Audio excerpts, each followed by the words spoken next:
নদুৱাৰৰ ইটাখোলাত অনুষ্ঠিত হয় ৬৪তম ইটাখোলা কেন্দ্ৰীয় ৰঙালী বিহু সমাৰোহ।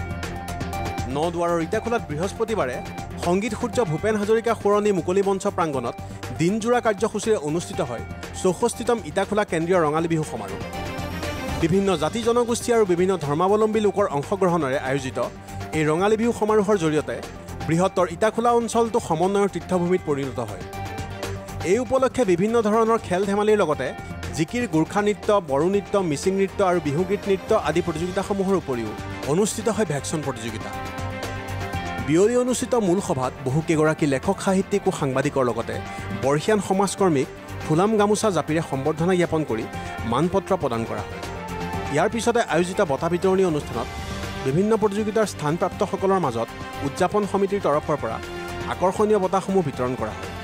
৬৪তম ইটাখোলা কেন্দ্ৰীয় ৰঙালী বিহু সমাৰোহখনি মুখ্য অতিথি হিচাপে অংশগ্ৰহণ কৰি সন্ধিয়া আয়োজিত বাৰেবৰণীয়া সাংস্কৃতিক সন্ধ্যা শুভ উদ্বোধন কৰে নদুৱাৰ সমষ্টিৰ বিধায়ক পদ্ম হাজৰিকাই। নিশা জনপ্ৰিয় কণ্ঠশিল্পী ৰক্তিম বৰাই গান গাই হাজাৰ হাজাৰ দৰ্শকক মন্ত্ৰমুগ্ধ কৰি তোলে। বিহু সমিতিয়ে ৬৪তম এই ইটাখোলা কেন্দ্ৰীয় বিহুমেলাখন বিভিন্ন জাতি জনগোষ্ঠীৰ মানুহ বসতি স্থান আমি সমন্বয় তীৰ্থভূমি বিহু তেওঁলোকে এনেকৈ হৃদয়ত আঁকোৱালি লৈছে আৰু বিহু প্ৰত্যেক বছৰে তেওঁলোকে উদযাপন কৰি আহিছে। গতিকে ই এটা আচলতে আদৰ্শ হোৱা উচিত যে ইটাখোলাৰ নিচিনা এই জেগাটোত বিভিন্ন জাতি জনগোষ্ঠী ধৰ্মৰ মানুহে ভাষাৰ মানুহে বসবাস কৰা জেগাত বিহুক তেওঁলোকে যেনেধৰণে উলহ মালহেৰে উদযাপন কৰি সকলো জড়িত হৈ সকলো জনগোষ্ঠীৰ ল'ৰা ছোৱালীয়ে ইয়াত অংশগ্ৰহণ কৰি প্ৰশিক্ষণ শিবিৰত প্ৰশিক্ষণ লৈ বিহুত তেওঁলোকে যেনেকৈ জড়িত হৈছে সঁচাকৈ আদৰণীয়, ধন্যবাদৰ পাত্ৰ। আৰু ইটাখোলাই মই আশা কৰিছোঁ যে আমাৰ সাংস্কৃতিক জগতখনত এক বিশেষ স্থান অধিকাৰ কৰিবলৈ সক্ষম হ'ব।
জামুগুৰিহাটৰ পৰা প্ৰেম তিৱাৰী ৰিপৰ্ট, মহাজাদিন 24 লাইভ।